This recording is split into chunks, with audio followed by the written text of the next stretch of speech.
నమస్తే, welcome to magazine story. నవ్విపోదురుగాక నాకేటి సిగ్గు, నా ఇచ్చేయేగాక నాకేటి వెరపు అన్నారు కవి కృష్ణశాస్త్రి. దాన్ని ఈనాడు కిరణ్, రాధాకృష్ణ కాస్త మార్చుకున్నారు. చీకొట్టిపోదురుగాక మాకేటి సిగ్గు, మా పచ్చయ్యేగాక మాకేటి వెరపు అంటున్నారు ఇద్దరు. మురికి ఆలోచనలు, నీచపు కుట్రలు, రోత రాతలు, గలీజు బతుకులు. ఎల్లో మీడియా గురించి ఇలా ఎన్నైనా చెప్పుకోవచ్చు. అణువణువున పచ్చ పైత్యం నింపుకుని పాత్రికేయ ముసుగులో నిత్యం ఎల్లో మీడియా కక్కే విషం అంతా ఇంతా కాదు. పచ్చమూక ప్రయోజనాలు కాపాడడం అనే లేఖి కార్యానికి పవిత్రతను అంటగట్టడానికి జర్నలిజం అనే ముసుగు వేసేసుకోవడం. జనం చీకొట్టినా పట్టించుకోరు. ఇదెక్కడి దౌర్భాగ్యం అని ఈసడించుకున్నా, అసహ్యించుకున్నా దులిపేసుకుంటారు. జగన్ మీద, వైఎస్ఆర్సీపీ మీద అసత్య కథనాలతో, అబద్ధపు వార్తలతో దాడి చేయాలి. దగుల్బాజీ ఆరోపణలు చేస్తూ విషం కక్కాలి. ప్రజల మెదళ్లని విషతుల్యం చేయాలి.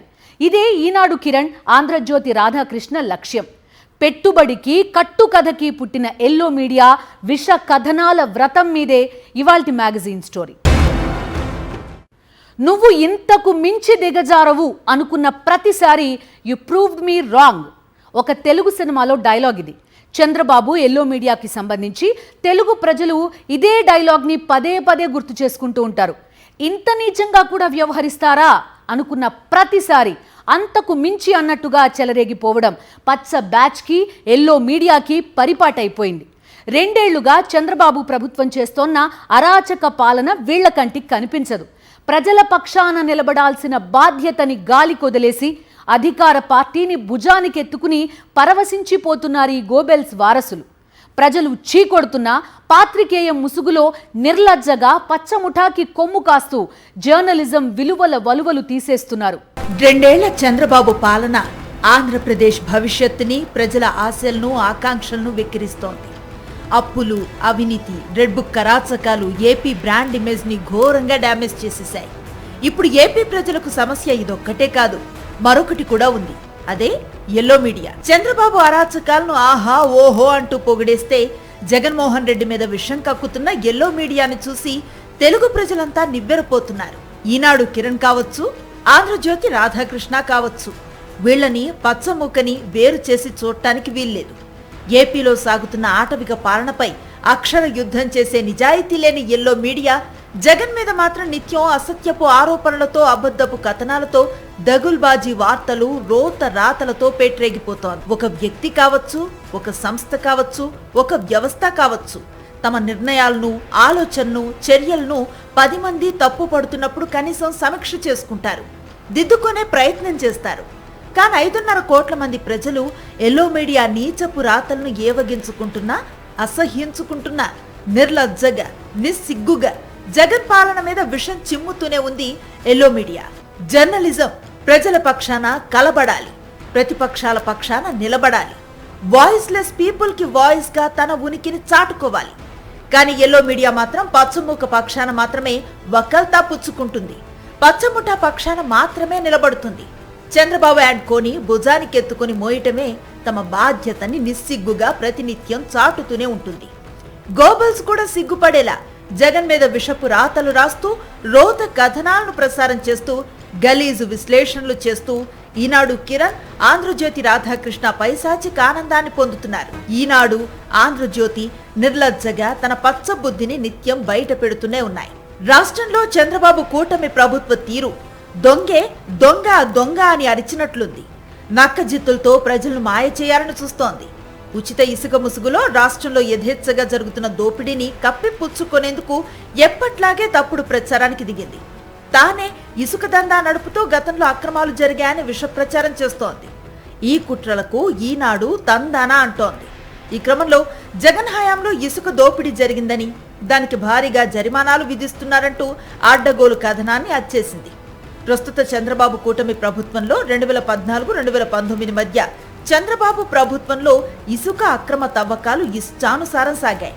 సాక్షాత్తు సీఎం చంద్రబాబు ఇంటి వెనుక కూతవేటు దూరంలోనే ఇసుక మాఫియా కృష్ణానదిని కొల్లగొట్టడంపై 2019 ఏప్రిల్ 4వ తేదీన ఎన్జీటీ ఆగ్రహాన్ని వ్యక్తం చేసింది. ఈ అక్రమాలకు కళ్లెం వేస్తూ అప్పటి చంద్రబాబు ప్రభుత్వానికి 100 కోట్ల జరిమానా సైతం విధించింది. రాష్ట్రంలో ఇసుక అక్రమాలపై గత ప్రభుత్వంలో ఏర్పాటు చేసిన సిట్ కూడా కేసు నమోదు చేసింది. ఇప్పుడు కూడా అదే ప్రాంతంలో ఇసుక తవ్వకాలు ఇష్టానుసారం జరుగుతున్నా చంద్రబాబు పట్టించుకున్న పాపాన పోలేదు. వైఎస్ జగన్ ప్రభుత్వ హయాంలో పారదర్శక ఇసుక విధానం అమలైంది. 2019 వరకు ఇసుకపై ₹1 ఆదాయం రాని పరిస్థితుల్లో పారదర్శకంగా టెండర్ల ప్రక్రియను నిర్వహించి ఏడాదికి 750 కోట్ల ఆదాయం వచ్చేలా చేసింది. 5 ఏళ్లలో ఇసుక ద్వారా ప్రభుత్వానికి 3,750 కోట్ల ఆదాయం లభించింది. ఆదాయం రావటమే కాకుండా ఇసుక తవ్వకాలు క్రమబద్ధంగా జరిగి ప్రజలకు సులభతరంగా ఇసుక అందుబాటులోకి వచ్చింది. ధరలు కూడా టీడీపీ ప్రభుత్వం కంటే బాగా తగ్గాయి. 2024లో చంద్రబాబు కూటమి ప్రభుత్వం అధికారంలోకి రావడంతో మళ్లీ ఇసుక దందా మొదలైంది.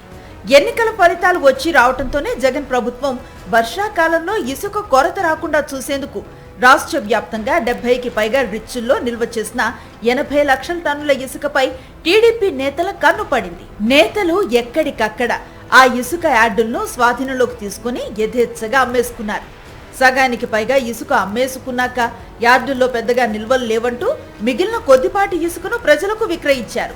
అనంతరం ఉచిత ఇసుక విధానం అని చెప్పి రీచ్లు, స్టాక్ యార్డుల్లో ధరల పట్టిక పెట్టి మరీ ఎక్కువ ధరకు అమ్ముతున్నారు. తవ్వకం ఛార్జీలు, లోడింగ్ ఛార్జీలు, రవాణా ఛార్జీలు అన్నీ కలిపి టన్ను ఇసుక 1000 నుంచి 2000 వరకు విక్రయిస్తున్నారు. అన్ని జిల్లాల్లో ఇసుక రీచ్లు, డీసెల్టింగ్ పాయింట్లను టెండర్ల విధానంలోనే టీడీపీ నేతలకు కట్టబెట్టి అధికారికంగానే ఇసుకను అమ్ముతున్నారు. తవ్విన ఇసుకలో కొంత స్థానికంగా అమ్ముతూ మిగిలిన ఇసుకను హైదరాబాద్, బెంగళూరు, చెన్నై వంటి పెద్ద నగరాలకు తరలిస్తున్నారు. నేషనల్ గ్రెయిన్ ట్రిబ్యునల్ ఆదేశాలు పట్టించుకోకుండా, సుప్రీంకోర్టు సూచనలు సైతం లెక్క చేయకుండా అనుమతి లేని రీచ్లలో ఇసుకను తోడేస్తున్నారు. కార్మికులతోనే తవ్వకాలు చేయాల్సి ఉండగా ప్రతి చోట ప్రొక్లైన్లు, జేసీబీలు, హిటాచీల వంటి భారీ యంత్రాలతో తవ్వకాలు జరుగుతున్నాయి. ఉచితం అంటూనే 18 టన్నుల లారీ ఇసుకను 30-60 వేల వరకు అమ్ముతున్నారు. ఇవేవి ఈనాడు కళ్ళకు కనిపించు. ఎందుకంటే పచ్చ ముఠాలో ఈనాడు కిరణ్ కూడా కీలక సభ్యుడు కాబట్టి. 2 ఏళ్ల చంద్రబాబు పాలనలో సాగుతున్న అరాచకాల నుంచి ప్రజల దృష్టిని మళ్లించడానికి ఈనాడు, ఆంధ్రజ్యోతి పోటాపోటీగా కుట్రలు చేస్తున్నాయి. ఈ క్రమంలో పేదింటి విద్యార్థులకు ఎంతగానో ఉపయోగపడిన ట్యాబ్ల పంపిణీని ఈనాడు తీవ్రంగా తప్పుబట్టింది. పేదింటి విద్యార్థులకు అంతర్జాతీయ స్థాయి విద్యను ఉచితంగా అందించేందుకు వైఎస్ జగన్ ప్రభుత్వంలో తీసుకువచ్చిన బైజూస్ కంటెంట్ పై ఏడుపు కొట్టు రాతలు రాస్తోంది. అంతర్జాతీయ స్థాయి ప్రమాణాలతో సాంకేతిక పరికరాలను రూపొందించే శాంసంగ్ సంస్థ ట్యాబ్లలో ఉచితంగా బైజూస్ కంటెంట్ ను అందించడాన్ని జీర్ణించుకోలేక ఈనాడు దుష్ప్రచారం చేస్తోంది. వాస్తవానికి శాంసంగ్ సంస్థ 8.7 అంగుళాల స్క్రీన్ తో ట్యాబ్లను రూపొందిస్తుంది. ఇది ప్రపంచవ్యాప్తంగా ఒకే ప్రమాణాలతో తయారు చేస్తోంది. అలాంటి పేరెన్నిక కలిగిన ట్యాబ్లను చరిత్రలో ఎన్నడూ లేని విధంగా ప్రభుత్వ పాఠశాలల్లో చదువుతున్న విద్యార్థులకు వైఎస్ జగన్ ప్రభుత్వం ఉచితంగా పంపిణీ చేసింది. పైగా అందులో అత్యంత ఖరీదైన గ్లోబల్ కంటెంట్ ను నిక్షిప్తం చేసి మరీ అందించింది. ఇంతటి విప్లవాత్మక చర్య విద్యా వ్యవస్థలో ఎన్నడూ జరగలేదు. దీన్ని ఓర్వలేని చంద్రబాబు అండ్ కో గతంలోనూ పిల్లలు ట్యాబ్ వాడి చెడిపోతున్నారంటూ తప్పుడు రాతలు రాయించి పేదింటి విద్యార్థులను తీవ్రంగా అవమానించింది. ఇప్పుడు ఎల్లో మీడియా అదే ఏడుపేడుస్తోంది. నిజానికి పచ్చముఠాకి పేదింటి బిడ్డలు ఉన్నత ప్రమాణాలతో విద్యను నేర్చుకోవటం నచ్చదు. పేదలు అక్షర జ్ఞానానికి చేరువవుతున్న ప్రతిసారి ఇంగ్లీష్ మీడియం మీద గుండెలు బాదుకోవటం అటు చంద్రబాబుకి, ఇటు ఎల్లో మీడియాకి అలవాటే. చంద్రబాబు ప్రభుత్వం అధికారంలోకి రాగానే ట్యాబ్ల పంపిణీని ఎత్తేసింది. 2వ ఏడాదికే విద్యార్థి కిట్ల పంపిణీ చేయలేమంటూ ఎక్కడో జరుగుతున్న యుద్ధంపైకి నెపాన్ని నెట్టేసి తప్పించుకుంది. డిఎస్సి నియామకాల అక్రమాలపై నిరుద్యోగ యువత రగిలిపోతుంటే ఈనాడు కానీ, ఆంధ్రజ్యోతి కానీ స్పందించవు. పైగా ఆల్ ఇస్ వెల్ అంటూ నిస్సిగ్గుగా రాసేస్తాయి. అదే సమయంలో ప్రజల దృష్టి మరల్చడానికి జగన్ మీద, వైఎస్ఆర్సీపీ మీద విషం కక్కుతూ రోత రాతలతో అసత్య కథనాలను ప్రచురించడంపై తెలుగు ప్రజలు చీకొడుతున్నారు. పచ్చ బ్యాచ్ దేనికి బ్రాండ్? అవినీతికి, వెన్నుపోట్లకి, కుంభకోణాలకు, నయ వంచనకు. మరి ఎల్లో మీడియా దేనికి బ్రాండ్? పచ్చ బ్యాచ్ వేసే పచ్చ వేషాలను గొప్పగా పొగడ్డానికి, అవినీతిని, అడ్డమైన బాగోతాలను కప్పిపుచ్చడానికి, అచ్చోసిన అక్షరాలతో జగన్మోహన్ రెడ్డిపై నిస్సిగ్గుగా విషం కక్కడానికి. సూపర్ 6 అమలు చేయకపోయినా, అవినీతికి అంతే లేకుండా పోయినా, సంక్షేమాన్ని, అభివృద్ధిని గాలి కొదిలేసిన చంద్రబాబుని ప్రశ్నించవు, నిలదీయవు. జగన్ మీద మాత్రం నిత్యం 3-4 విష కథనాలు వండివార్చేస్తాయి. కుట్ర కథనాలతో తమ కుళ్ళుతో పత్రికల్ని నింపేస్తున్నాయి. అక్షర యజ్ఞం ముసుగులో కిరాయి అక్షరాలతో పత్రికలను నింపేసి పచ్చమూక సేవలో పరవశించిపోతున్నాయి. ఏపీ భవిష్యత్తు, ఏపీ ప్రజల ప్రయోజనాలను కూడా ఈనాడు, ఆంధ్రజ్యోతి పరిగణలోకి తీసుకో. అధికారం పచ్చముఠా గుప్పిట్లోనే ఉండాలన్న ఎజెండాను అమలు చేయటానికి ఎన్ని కుట్రలైనా పన్నుతాయి, ఎన్ని అసత్య కథనాలనైనా ప్రచురిస్తాయి. వైఎస్ జగన్మోహన్ రెడ్డి వైజాగ్ని ఎగ్జిక్యూటివ్ క్యాపిటల్గా ప్రకటించినప్పుడు టీడీపీ, ఎల్లో మీడియా ఎంత గగ్గోలు పెట్టాయి, ఎంతగా విషం చిమ్మాయో గుర్తుందా? ఇదిగో ఇలా చూడండి. నాడు టీడీపీ కరపత్రిక ఈనాడు రాసిన వార్తను చూడండి. మన దేశ తూర్పు తీరానికి 100 కిలోమీటర్ల దూరంలో బంగాళాఖాతంలో 300 కిలోమీటర్ల పొడవున లోతైన చీలిక ఏర్పడిందట. తూర్పుగోదావరి, శ్రీకాకుళం మధ్య దీన్ని గుర్తించారట. భూకంపాలు, సునామీలు వచ్చే అవకాశం చాలా ఉందట. ఈ దిక్కుమాలిన రాతలన్నీ ఈనాడు నాడెందుకు రాసిందంటే వైజాగ్ని ఎగ్జిక్యూటివ్ క్యాపిటల్గా జగన్ ప్రకటించారు కాబట్టి. వైజాగ్ ఇమేజ్ని డ్యామేజ్ చేయాలన్న కుట్రతో విశాఖ నగరం మీద ఈనాడు కక్కిన విషం ఇది. ఇదే విశాఖ నుంచి ఈనాడు తన ప్రయాణాన్ని మొదలు పెడితే అక్కున చేర్చుకుంది ఈ సాగర నగరం. తల్లిపాలు తాగి రొమ్ముగుద్దిన చందంగా అన్నం పెట్టిన వైజాగ్ మీద నాడు విషం కక్కింది ఈనాడు. ఇక ఆంధ్రజ్యోతి అయితే సునామీ వస్తే క్షణాల్లో ముప్పే అంటూ 2020 జూలై 24న ఒక వార్తను ప్రచురించింది. ఇంతగా నాడు ఎల్లో మీడియా వైజాగ్ నగరం మీద ఎందుకు పగపట్టాయంటే దక్షిణ భారతదేశంలోనే మోస్ట్ అడ్వాన్స్డ్ సిటీగా, ఫిన్టెక్ హబ్గా వైజాగ్ నగర సామర్థ్యాన్ని జగన్ పసిగట్టారు. అందుకే ఆ ఏడుపు. మరిప్పుడు ఏపీలో జరుగుతోందేంటి? చంద్రబాబు నుంచి లోకేష్ దాకా అందరూ వైజాగ్ నామస్మరణే చేస్తున్నారు. అమరావతిలో 1000 కోట్లు కుమ్మరిస్తూ 1000 కోట్లు అవినీతి చేస్తున్న వైజాగ్ ఇమేజ్ నీడలోనే ఏపీని ఎక్స్పోజ్ చేస్తోంది చంద్రబాబు ప్రభుత్వం. అమరావతి మాటున అవినీతి వ్రతం చేస్తోంది పచ్చముఠ. అమరావతిలో రియల్ ఎస్టేట్ భూమి తీసుకురావాలని నానా తిప్పలు పడుతోంది చంద్రబాబు ప్రభుత్వం. కానీ అమరావతి ఏపీకి గుదిబండ అని గ్రహించిన పెట్టుబడిదారులు అటువైపు చూడటమే లేదు. ఈ నేపథ్యంలో మావిగన్ ప్రతిపాదనను తీసుకొచ్చారు జగన్మోహన్ రెడ్డి. లక్షల కోట్ల రూపాయల ఖర్చు లేకుండా మావిగన్ మహారాజధాని అవుతుందన్నారు. మావిగన్ ప్రతిపాదనకి ప్రజల నుంచి సానుకూల స్పందన రావడంతో నిస్సిగ్గుగా ఎల్లో మీడియా రంగంలోకి దిగిపోయింది. ఆంధ్రజ్యోతి రాధాకృష్ణ అయితే మరింత దిగజారిపోయి తనకు బూతు కిట్టు అన్న పేరు ఎందుకు వచ్చిందో మరోసారి క్లారిటీ ఇచ్చేశారు. విన్నారుగా ఈ చండాలాన్ని? అది కేవలం చండాలం మాత్రమే కాదు, పచ్చకావరం. జగన్ చేసిన మావిగన్ ప్రతిపాదనకి ప్రజల్లో సానుకూల స్పందన వస్తోంది. అది చూసి బూతు కిట్టు ఏమాత్రం సహించలేకపోయారు. అమరావతి మాటను జరుగుతున్న 1000 కోట్ల రూపాయల కుంభకోణాలు ఆగిపోతే ఇంకేమైనా ఉందా అన్న భయంతో అటు పచ్చముఠ, ఇటు ఎల్లో మీడియా మావిగన్ మీద విషయం కక్కుతూనే ఉంది. రాధాకృష్ణ ఇంకో అడుగు ముందుకేసి మావిగన్తో ఆంధ్రప్రదేశ్కి మేలు జరుగుతుందని భావించే వాళ్ళందరి ఆడవాళ్లపై అసభ్యకరమైన వ్యాఖ్యలు చేశారు. అక్షర వ్యభిచారం చేయటంలో బూతు కిట్టుకి దశాబ్దాల అనుభవం ఉందన్న విషయం తెలుగు ప్రజలందరికీ తెలుసు. కానీ మరి ఇంతగా దిగజారిపోయి మహిళలను అవమానిస్తాడా అంటూ దేశ ప్రజలంతా కాండ్రించి ఊశారు. అయినా ఏ మార్పు లేదు. అటు ఈనాడు కిరణ్ కానీ, ఇటు ఆంధ్రజ్యోతి రాధాకృష్ణ కానీ చంద్రబాబు అరాచక పాలనపై అక్షరం కూడా రాయరు. జగన్ మీద, వైఎస్ఆర్సీపీ నేతల మీద మాత్రం అసత్య కథనాలతో, రోత రాతలతో, లేఖి వ్యాఖ్యలతో పేట్రేగిపోతున్నారు. పచ్చముఠ ప్రయోజనాల కోసం జర్నలిజం ముసుగులో తాము ఎన్ని గలీజు కథనాలనైనా వండి వారుస్తామని నిత్యం నిరూపిస్తూనే ఉన్నారు. జర్నలిజం అంటే భావ ప్రకటన స్వేచ్ఛకి బాసటగా నిలవడం. జర్నలిజం అంటే ప్రజాస్వామ్య వ్యతిరేక శక్తులను నిప్పులతో కడగడం. జర్నలిజం అంటే పాలకుల అవినీతి బాగోతాలపై అక్షర యుద్ధం చేయడం. జర్నలిజం అంటే దేశ ప్రయోజనాలకు, ప్రజల ప్రయోజనాలకు ఎలాంటి లాభాపేక్ష లేకుండా కాపలా కాయడం. కానీ ఎల్లో మీడియా మొత్తానికి జర్నలిజం అంటే గోబెల్స్ ప్రచారం చేయడం. జర్నలిజం అంటే తిమ్మిని బమ్మిని చేయడం.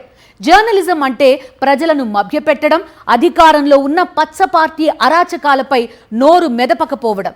జర్నలిజం అంటే వాచ్ డాగ్, కానీ పాలకుల ఇంట్లో పెట్ డాగ్ కాదు అన్న సత్యం ఎప్పటికీ అర్థం చేసుకోలేని ఎల్లో మీడియా తన రోత రాతలతో పాత్రికేయ వృత్తికి కళంకంగా మారింది. నీతి సూత్రాల మాటున అక్రమాలకు, అవినీతికి పాల్పట్టం. పాత్రికేయ విలువల మాటున తన అన్యాయాలను ప్రశ్నించిన వారిపై విషం కక్కటం. ఈనాడు రామోజీరావు స్టైల్ ఇదే, సిద్ధాంతం ఇదే. పాత్రికేయ విలువలను పచ్చముఠా ప్రయోజనాల కోసం తాకట్టు పెట్టడంలో ఇప్పుడు తండ్రిని మించిన తనయుడిగా చెలరేగిపోతున్నారు ఈనాడు కిరణ్. అంతా తండ్రి బాటలోనే. ఈనాడు నడ్డు పెట్టుకుని రామోజీ చేస్తున్న అక్రమాలు అన్నీ ఇన్ని కావు. సినీ దర్శకుడు దాసరి నారాయణరావు 1984లో ఉదయం దినపత్రికను ప్రారంభించారు. రోజు రోజుకి ఉదయం సర్క్యులేషన్ పెరుగుతూ వచ్చింది. అదే సమయంలో ఈనాడు సర్క్యులేషన్ తగ్గటం మొదలైంది. ఉదయం సర్క్యులేషన్ రామోజీకి వణుకు పుట్టించిందని సీనియర్ జర్నలిస్టులు చెప్తుంటారు. కాలక్రమంలో ఉదయం పత్రిక దాసరి నారాయణరావు చేతుల నుంచి మాగుంట సుబ్బిరామిరెడ్డి చేతుల్లోకి మారింది. ఉదయం పత్రికను వార్తల పరంగా కొట్టలేమని తేల్చుకున్న రామోజీరావు ఉదయం పత్రికకు ఉండే ఆర్థిక మూలాలపై దృష్టి సారించారు. ఉదయం యాజమాన్యానికి మద్యం వ్యాపారాలు కూడా ఉన్నాయి. ఆ ఆదాయ మార్గాన్నే దెబ్బతీయాలి అనుకున్న రామోజీరావు సంపూర్ణ మద్య నిషేధ ఉద్యమాన్ని సృష్టించారు. దానికి ఈనాడు పత్రిక మద్దతుగా ఉంటుందని చెప్పి హడావుడి చేశారు. నిజానికి అప్పట్లో సారాకు వ్యతిరేకంగా ఉద్యమం వచ్చింది. దాన్ని సొంతం చేసుకొని మద్య నిషేధంగా రామోజీ మార్చేశారు. 1994 ఎన్నికల్లో టీడీపీ గెలిస్తే మద్య నిషేధం విధిస్తామని ఎన్టీఆర్ హామీ ఇచ్చేంతగా ఉద్యమం సాగుతున్నట్లు రామోజీ ఈనాడులో హడావుడి చేశారు. ఆ ఎన్నికల్లో విజయం సాధించిన ఎన్టీఆర్ మద్య నిషేధం అమలు చేశారు. దీంతో ఉదయం పత్రికకు ప్రధాన ఆదాయ వనరు కొంతమేర దెబ్బతింది. ఆ తర్వాత పత్రిక మూతపడింది. ఆ వెంటనే ఎన్టీఆర్కి వెన్నుపోటు పొడిచే క్రమంలో చంద్రబాబుకు ఈనాడును అండగా నిలిపారు రామోజీ. చంద్రబాబు సీఎం అవగానే మద్య నిషేధం వల్ల సారా గంజాయి వినియోగం పెరిగిపోతుందని చెబుతూ మద్య నిషేధాన్ని ఎత్తేశారు. మద్య నిషేధం ఉండటం వల్లే నష్టం ఎక్కువ అంటూ ఎడిటోరియల్స్ రాసిన రామోజీ మద్య నిషేధం ఎత్తివేత చాలా గొప్ప సంస్కరణ అంటూ వార్తలను వండి వార్చారు. ఎన్టీఆర్కి వెన్నుపోటు పొడిచిన చంద్రబాబుకి అన్ని విధాలుగా అండాదండా అందించింది రామోజీనే. ఈనాడు సహకారంతోనే ఇదంతా చేశారు. 1994 ఎన్నికలకు ముందు ఎన్టీఆర్ రెండో పెళ్లి చేసుకున్నారు. లక్ష్మీ పార్వతిని ఆయన వివాహం చేసుకోవటం చంద్రబాబు నాయుడుకి ఇష్టం లేదు.